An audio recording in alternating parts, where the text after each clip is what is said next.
বাংলাদেশ মানেই নদীমাতৃক দেশ, আর এই অসংখ্য নদীর ভিড়ে পাহাড় আর সমতলের মাঝখানে বয়ে চলা এক অনন্য নাম মাতামুহুরী নদী।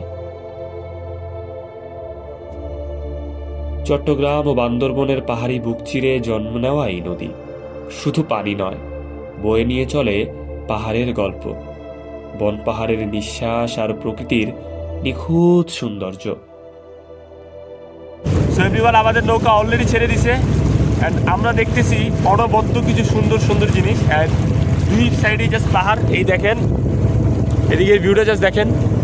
এই যে পাহাড় হাতে, আমার হাতের এই পাশে ওই যে দূরে সুখিয়া ভ্যালি দেখা যাইতেছে, সম্ভবত আমি জানি না, হয়তো এটাই সুখিয়া ভ্যালি। ওই যে উপরে ওয়াচ টাওয়ারটাও দেখা যাইতেছে।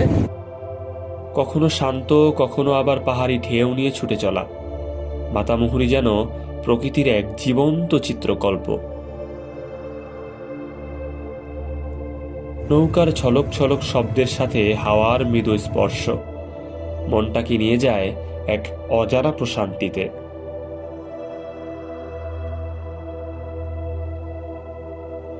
একের পর এক সুউচ্চ পাহাড় দেখছিলাম আর ভাবছিলাম, এই জীবনটাই তো আমি চেয়েছি, যেখানে থাকবে না কোনো কোলাহল, থাকবে না কোনো পিছুটান, শুধু পাহাড় এবং আমি।